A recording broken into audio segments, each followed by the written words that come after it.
Olá, sejam bem-vindos, meus amigos cosmonautas. Prepare-se para uma viagem através de buracos de minhoca, desafios e limites da imaginação, onde vamos desbravar o cosmos, explorar civilizações alienígenas e mergulhar nos buracos de minhoca. Hoje, vamos decifrar enigmas cósmicos, questionar a existência da vida além da Terra e até mesmo debater se os buracos de minhoca podem ser portais para outras dimensões.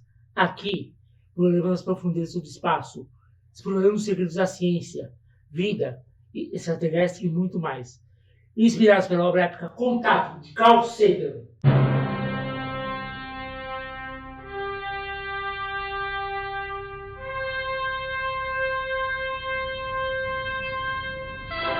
Cosmoscultura Nerd. Vamos pelo início, pelo princípio. Vamos falar de Dr. Carl Sagan. Sagan, ele nasceu em 9 de novembro de 1934, em Nova York, Estados Unidos, e faleceu dia 20 de dezembro de 1996. Ele foi um renomado astrofísico, cientista planetário, escritor e comunicador científico norte-americano. E também desempenhou um papel muito significativo na popularização da ciência e na exploração espacial. E com isso se tornou uma figura icônica da divulgação científica. Sagan não era apenas um renomado astrofísico, mas também foi um autor muito prolífico. Ele é um comunicador da ciência. E Contato é um dos seus trabalhos mais famosos. É uma obra que mistura ciência, ficção, de uma forma única. O livro ele foi publicado em 1985. E desde então, ele tem sido um marco na literatura de ficção científica e é a única investida de Sagan pela ficção. Todos os outros livros dele são de divulgação científica, sobre ciência, mas Contato é só a única obra sobre ficção científica. A história, no caso de Contato, ela segue uma protagonista, Ellie Arroway, que é uma cientista dedicada à busca por inteligência extraterrestre. Ela trabalha com radiotelescópios para captar sinais que vêm do espaço profundo. Só que um dia essa perseverança que ela tem é recompensada quando ela detecta um sinal de rádio complexo e aparentemente inteligente vindo de Vega, uma estrela distante, que fica a 26 anos-luz de distância da Terra. Ou seja, viajando à velocidade da luz, nós iríamos levar 26 anos-luz para chegar até lá. E ela trabalha com radiotelescópios. Radiotelescópios são instrumentos muito utilizados e essenciais da astronomia. Eles foram criados por Carl Jansky em 1931 na Bell Telephone Laboratories. Eles detectam ondas de rádio que são emitidas por objetos celestes, como estrelas, pulsares, quasares e outros tipos de corpos, permitindo assim o estudo desses corpos cósmicos e fenômenos através da propagação das ondas de rádio. Uma vez que esses corpos, além da luz visível, que nós podemos ver com os olhos, também emitem outras frequências de radiação. É como se fosse um conjunto de cores, só que numa escala invisível, que nós não podemos chegar com nossos olhos. Dizemos de algo a mais. Esse algo a mais seria os radiotelescópios. Cada parte desse espectro, como assim é chamado, ele tem propriedades diferentes e é usado para diferentes finalidades, como, por exemplo, diagnósticos médicos, exploração espacial, como no caso do filme Contato, com radiotelescópios, comunicações e uma infinidade de coisas. Por curiosidade, gente, o observatório da CEBIPO, que é mostrado no filme, onde a Ellie faz a detecção do sinal no filme, ele foi o maior radiotelescópio do mundo por 53 anos. Só que, infelizmente, nos últimos anos, ele sofreu algumas avarias devido a furacões, terremotos, e foi definitivamente desativado agora, em 14 de agosto de 2023. A invenção deles revolucionou completamente a astronomia, fornecendo informações sobre a composição, estrutura e funcionamento do universo. Então, os radiotelescópios eles são muito vitais para a pesquisa em astrofísica e ajudam a compreender a formação de estrelas, a natureza dos pulsares, buracos negros, e também contribui para a exploração e expansão do conhecimento humano sobre o espaço. Essa foto que vocês estão vendo é de um radiotelescópio aqui no interior de São Paulo, em Valinhos. Ele pertence ao Instituto Astronômico e Geofísico, o IAG, da USP, aqui de São Paulo, que também é usado para pesquisas aqui da universidade. Agora, ambas versões da história do Contato, tanto o livro como o filme, eles contam a história da doutora Eleanor L. Arway, que era uma cientista apaixonada por busca por inteligência terrestre. No livro, ela trabalha no projeto Argus, um conjunto de telescópios que é dedicado à detecção de sinais do espaço profundo. No filme, ela é interpretada por Judy Foster. E após ela perder o seu financiamento de pesquisa, ela vai para trabalhar para o projeto 7. Para a gente ter uma ideia de um financiamento desse tipo de pesquisa, da envergadura do Argus, que é mostrado no filme, pode custar um mínimo entre 500 mil e $1 milhão por ano, ou mais, dependendo das circunstâncias, como o tamanho do projeto, quais são os laboratórios envolvidos. Ou, dependendo de projetos, se forem muito grandes, eles podem receber financiamentos até de milhões e centenas de milhões de dólares por ano. Mas a média de um financiamento de projeto assim, ele gira em torno de $2 milhões a 5 milhões ou mais por ano. Isso está incluindo os custos de instalações dos radiotelescópios, visão a longo prazo, equipe e um monte de coisa nesses valores. O projeto 7, em inglês, ele significa Search Extraterrestrial Intelligence, ou, em bom português, Busca por Inteligência Extraterrestre, que é uma iniciativa científica que visa detectar sinais de evidência ou comunicação tecnológica originados por civilizações extraterrestres em outras partes do universo. O projeto 7, ele utiliza radiotelescópios e outros equipamentos sensíveis para vasculhar todo o céu em busca de sinais de rádio ou outras fontes de radiação eletromagnética que podem ser um indicativo de inteligência extraterrestre. Essa busca, a premissa dela se passa de que se houver alguma outra civilização tecnologicamente avançada lá fora, ela pode estar tentando se comunicar conosco ou deixar vestígio de sua presença. Assim como nós indiretamente também deixamos, através de ondas de televisão, de rádio, assim por diante. Tudo isso vai fazendo barulho pelo espaço, conforme vai se propagando. O 7, ele é conduzido por uma rede global de cientistas, astrônomos e pesquisadores que colaboram entre si para analisar a coleta de dados, e muitas vezes os radiotelescópios são direcionados para estrelas distantes, semelhantes ao nosso Sol, na esperança de encontrar sinais vindos de planetas que possam abrigar vida. Na história de Contato, a presença de Ellie era recompensada quando a equipe dela capta um sinal complexo de uma estrela vindo aqui na Via Láctea, vindo da estrela Vega, que se encontra a 26 anos-luz da Terra. Esse sinal ele contém instruções para a construção de uma máquina chamada máquina de viagem, que supostamente vai permitir a jornada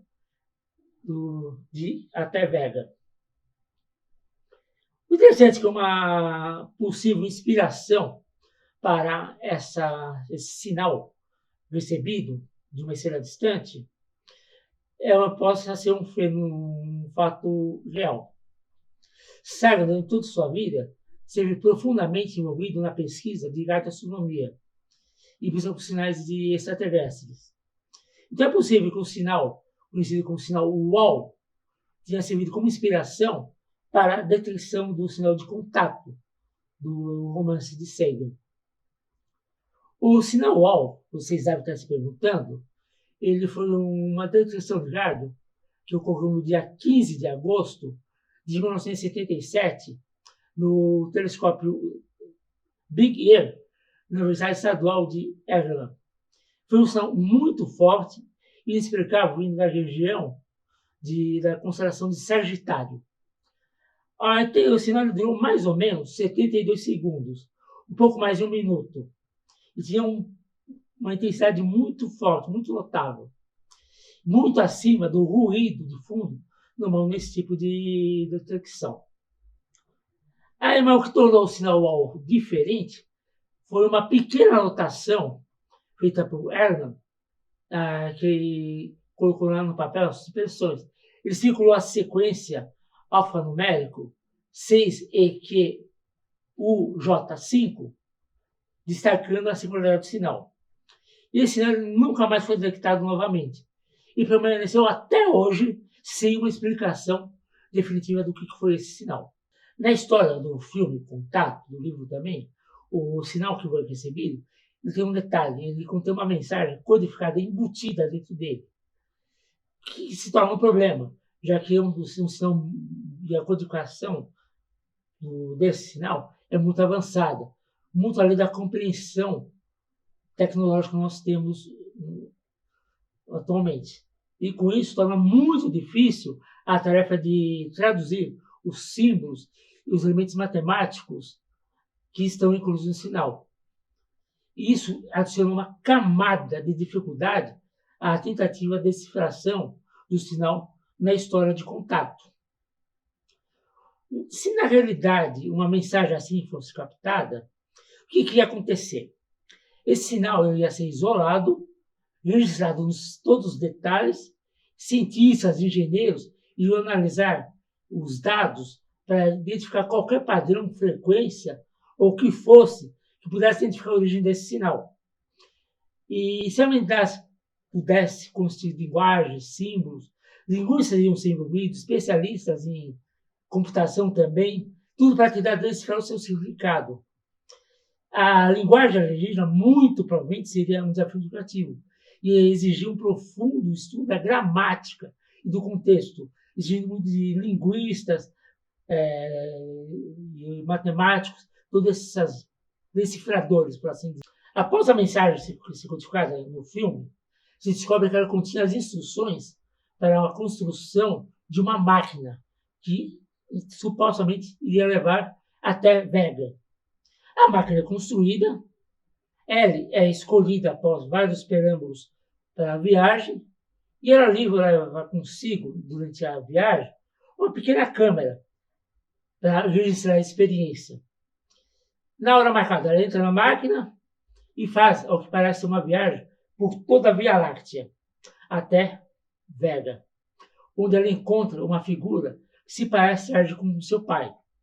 Só que essa figura, na realidade, era uma representação criada por extraterrestres para facilitar a comunicação e o entendimento da mensagem que eles queriam falar com Ellie. E após o encontro com o extraterrestre, Ellie é mandada de volta para a Terra, ao que parecem ser horas de viagem. Só que ao chegar aqui na Terra, ela descobre que se passam apenas alguns segundos, assim causando uma discrepância entre a sua experiência pessoal e com o que de fato foi presenciado por todos, tendo um paradoxo entre o que ela presenciou pessoalmente e com o que a população, quem ficou aqui na Terra, presenciou de fato. E com isso é feito um inquérito para investigar o que aconteceu, o que estava acontecendo. Ela afirma, tentando explicar o que aconteceu, que na verdade a máquina criou uma brecha dimensional, um buraco, uma ponte de Einstein-Rose, ou como normalmente é conhecido, um buraco de minhoca. Buraco de minhoca, gente, é uma ideia teórica que surge na física por causa da teoria da relatividade de Einstein e por causa da interpretação de Einstein-Rose a partir da teoria da relatividade, e surgiu por causa de soluções das equações de Einstein, e isso em 1935. Essas soluções descrevem um objeto hipotético chamado buraco de minhoca. O nome surgiu nos anos 50, por causa da imaginação do Weller, com uma metáfora visual e evocativa que era facilmente compreensível para escrever a ideia de atalhos ou passagens pelo espaço-tempo. Então, desde então, buraco de minhoca se tornou parte dos termos da física teórica e da ficção científica, aparecendo em vários e vários programas, livros e histórias de ficção científica, como, por exemplo, Star Trek Space Nine, Stargate e vários outros, como também o próprio Contato, tem o conceito de buraco de minhoca. Essas estruturas, na verdade, elas permitiram a passagem, seria uma ponte, não apenas entre dois pontos do espaço, mas também entre dois pontos no tempo, criando um atalho, um túnel entre elas. Seria uma curva no espaço-tempo, onde a distância entre os dois pontos é reduzida, como se esses pontos estivessem próximos um do outro. Seria como pegar uma folha de papel, dobrá-la e fazer um furo de um lado ao outro, possibilitando a passagem de um lado para o outro da folha de papel. Essa é a premissa, a ideia por trás do buraco de minhoca. E uma vez que esse buraco de minhoca estivesse estabelecido, alguém poderia entrar de um lado e sair do outro extremo, praticamente instantaneamente, alcançando uma região no espaço-tempo que normalmente exigiria uma jornada, uma viagem muito longa no espaço convencional. Essa é a teoria de Hélio, que ela entrou em um buraco de minhoca, e lá as leis da física são outras. Na audiência dela, no inquérito, ela é questionada por não ter provas de que isso realmente aconteceu, ou evidências mínimas disso, que sustenta essas alegações dela. E com isso, ela é confrontada com o princípio que nós conhecemos como a navalha de Ockham, que é também conhecido como o princípio da simplicidade, que é uma ideia da filosofia da ciência que é usado para a resolução de problemas. Esse nome, navalha de Ockham, vem em referência a William de Ockham, que foi um filósofo e frade franciscano do século XIV. Essa teoria, esse princípio, ele postula que ao lidar com várias explicações possíveis para o mesmo fenômeno, a explicação mais simples deve ser selecionada, deve ser escolhida. Uma vez que se a explicação mais simples é escolhida, o evento ou fenômeno, nós não devemos introduzir explicações mais complexas ou suposições desnecessárias. Isso é baseado na ideia que a simplicidade é uma virtude na busca do conhecimento. E quando escolhemos a explicação simples, estamos economizando em suposições e tornando a nossa explicação assim mais elegante, mais simples. Esse princípio ele é muito usado na ciência para evitar introduzir suposições ou complexidades necessárias nas explicações. E, além disso, são mais simples e, mais frequentemente, mais fáceis de entender, evitando generalizações. E, assim, quando ela é confrontada com a navalha de Ockham, que ela admite que é possível que a viagem não tenha ocorrido. Ela admite que ela pode estar ter alucinado, apesar de sua experiência pessoal dizer o contrário. E aqui está uma grande diferença entre o livro e o filme. No livro, além de Ellie, mais 4 pessoas fazem a viagem até a Vega. E quando elas retornam à Terra, elas também relatam suas experiências de maneira coerente e consistente. Isso inclui descrever o que eles viram, o que eles experimentaram em Vega durante a viagem, dando mais credibilidade, mais peso à sua história. No final, é revelado uma coisa muito interessante. Que a câmera que eu mencionei lá atrás, agora há pouco, que ela levou junto para registrar toda a viagem, ela tinha uma gravação de 18 horas de estática. E, embora fosse estática, mas ainda assim eram 18 horas. Que sendo assim uma evidência de que ela viajou pelo buraco de minhoca e essa viagem durou 18 horas. Mas você deve estar se perguntando como é que é? Ela viajou 18 horas e aqui na Terra foram segundos, ou menos que isso até. A questão é o seguinte, meus caros cosmonautas, quando ela entra no buraco de minhoca, quando ele cai naquele buraco de minhoca, ela deixou essa região espaço-temporal normal da Terra. E foi numa região onde as leis da física eram diferentes. E nessa região onde ela entrou, o tempo estava distorcido em relação ao tempo da Terra.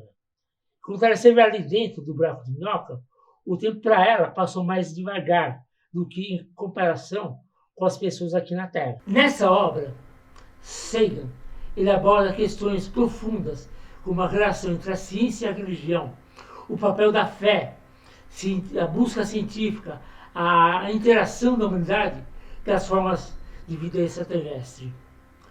Contato é uma profunda reflexão sobre a nossa busca pelo conhecimento e nossa relação com o desconhecido. Ela representa o ceticismo científico, fundamentando na sua visão de mundo no modo científico e na busca por evidências empíricas. No entanto, quando ela é confrontada com evidências de vida extraterrestre, a sua certeza, suas convicções são abaladas e ela é forçada a considerar a possibilidade de nossa compreensão limitada do universo pode ser apenas uma parte muito maior e mais complexa do que é o cosmos. Como seres humanos, nós frequentemente nos vemos como únicos e especiais no universo. Isso é uma ideia antropocêntrica. E contato nos faz questionar isso, nos questionar essa viagem, essa visão antropocêntrica que nós temos. E assim, meus amigos, nós chegamos ao final dessa incrível jornada. Espero que vocês tenham gostado e tenham ficado tão fascinados quanto eu por essa busca pelo conhecimento, pelas maravilhas do universo. Se você ainda não é um explorador aqui do nosso grupo, se inscreva no canal, ajude a nossa comunidade, exploradores cósmicos, clique no botão de inscrição, junte-se a nós, assim você não vai perder nenhuma de nossas futuras aventuras intergalácticas. Se esse vídeo despertou a sua curiosidade, não seja tímido, deixe um like, compartilhe com alguém que você acha que possa gostar também. Esse vídeo, afinal, a ciência, o conhecimento, a busca pelo conhecimento é mais emocionante, mais divertida quando é compartilhado com alguém. E eu adoraria ouvir as suas teorias, suas perguntas e pensamentos sobre o cosmos, meu amigo. Então, deixa aqui abaixo nos comentários, a sua contribuição é inestimável. E quem sabe a sua pergunta não possa se tornar um vídeo da próxima vez. E obrigado por se juntar a mim nessa jornada épica pelo cosmos.